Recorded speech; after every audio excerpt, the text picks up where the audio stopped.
All right. So what is the craziest, either the craziest lost question you ever got, or the craziest theory that you ever heard about the show? Well, the craziest theory is when someone predicted and got right what was going to happen. Yeah, someone said, so let me guess, this whole flash sideways thing is they're all dead and Desmond's going to wake them all out. And we went, yeah.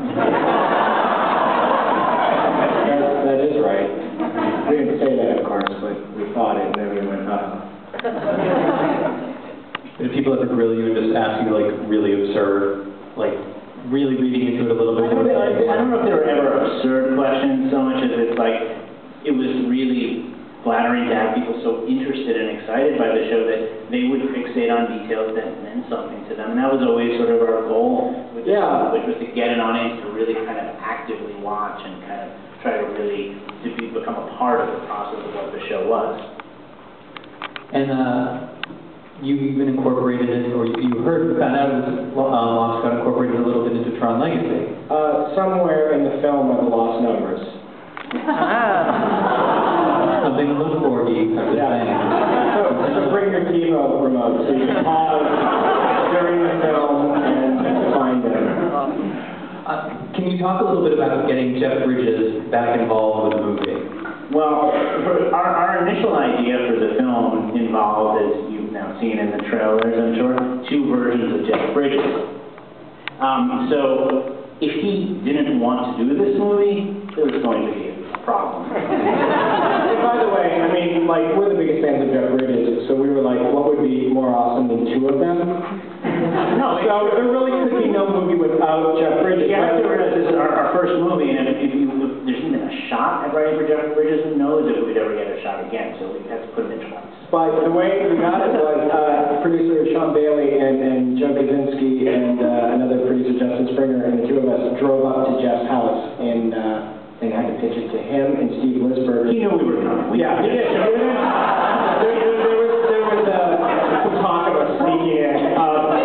But we're driving up there, and we're gonna pitch him and Steven Lisberger, who created this. And I kept thinking, like, well, if the person who created Tron says no, it's no, because you can't argue with that. You can't say, actually, this is what you really were thinking 28 years ago. And I just remember being so frightened, and we walk in, and we see in Jeff's house this dining room table, and he had his original Tron helmet out.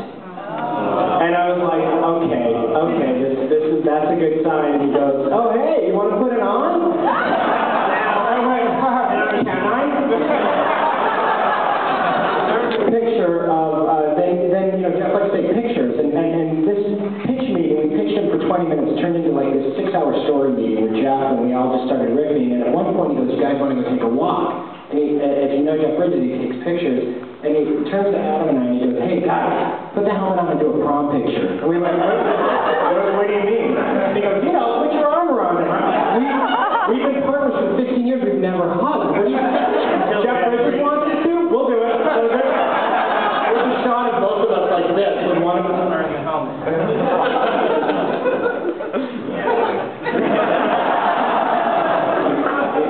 Well, speaking of the 2 Jeff Bridges, when I saw the movie, I was with a coworker, and you see the Clue and Flynn, and my coworker turned to me and she said, I want that done to my face.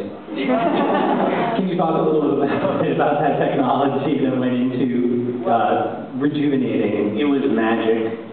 The funny thing is when we actually came up with the idea, we had no idea if it was possible, and so we originally, when we first met with Joe Kaczynski, and we were like, here's our idea, he's like, oh, I can do that. And I always say Joe Kaczynski has come from the future to teach us technology. And he worked with Digital Domain, Eric Barba at Digital Domain. It was the team that did Benjamin Button, and they did just amazing. And they literally made, you know, the very first thing they did is they actually went and scanned all of Jeff Bridges. Like, they literally put him in the computer.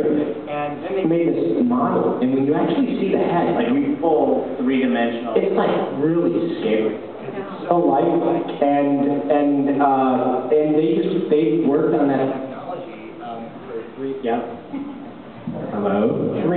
and it was amazing to watch it develop. And I remember the first time we saw the very first cut was probably a year ago, and there was one shot of the head. There was the elevator scene, remember, from the very first trailer where he comes up. I remember the two of us didn't realize it for a second that that wasn't real. Like, it was just like, and then when you realize it, you're like, that's weird. That's really cool. And I really, you know, you really have to, like, give it up for those guys. They literally created a young version of them that, like, it's amazing.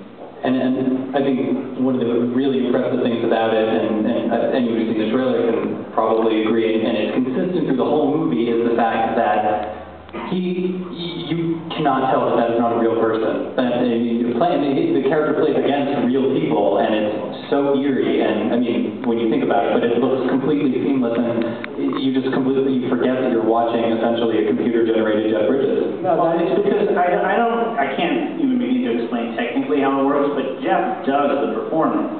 It is Jeff. His face is motion captured, or whatever the technology is, and it's his performance. And somehow, through the amazing technology, they were able to actually allow him to perform two characters that are different ages. It was just mind-blowing for us to be able to see it come to life. Now, obviously, there's some very big fans of the original Tron. Are there some in-jokes, references that you can tell us about that we should be looking for that the fans will really appreciate? Well, the first one, all of us that love the movie had a line that we all loved, and it was when he goes, "No, that's a big door." So when we sat down to do the movie, all of us, I remember sitting at the table, and I mean like the director and everybody, we sat down and were like, well, we need to work in that line. And so in a lot of ways, the entire movie was created for that line, and we succeeded. But there's definitely some shout-outs. Yeah, I mean, that is one of our favorites. There's a couple other things, like when we first meet, when Garrett Hedlund's character first encounters Bruce Boxleitner, he's changing his shirt just the way Kevin Flynn was in the original. So there's so remember, he went upstairs, he changes his shirt, so we put that in. The little handheld Coleco Mr. Football game that he had is in it. So, you know, I mean, again, as fans of Tron, as we said, you know, you don't need to have seen it to watch this movie, but if you have, you know, there's a few shout-outs for you.